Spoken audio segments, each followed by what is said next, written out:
প্রিয় দর্শক, আজকে তেঁতুল দিয়ে পেয়ারা ঝালানো করব, সেই মজা হবে। চলুন শুরু করা যাক। আগে পেয়ারাগুলো ধুয়ে নেব। পেয়ারা ধোয়া শেষ, এভাবে কেটে বাদ দিয়ে দেবো।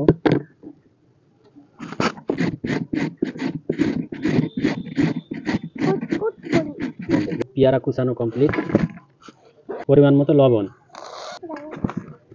গাছ পাকা তেঁতুল, বিট লবণ, ধনিয়া পাতা কুচি, এবার ভালো মতো মেখে নেব।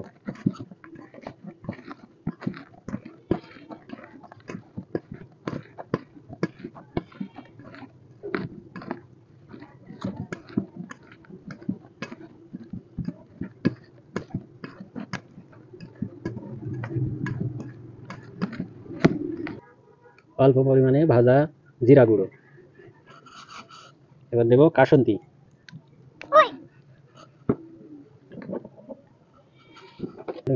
সাথে দেব কাগজি লেবুর রস। এবার ভালো মতো করে মেখে নেব। দর্শক, এখনই কিন্তু জিভে জল চলে আসছে।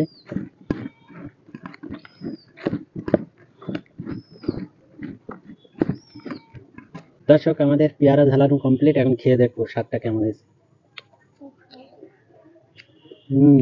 অসাধারণ একটা স্বাদ হয়েছে, অনেক টেস্ট। নাও।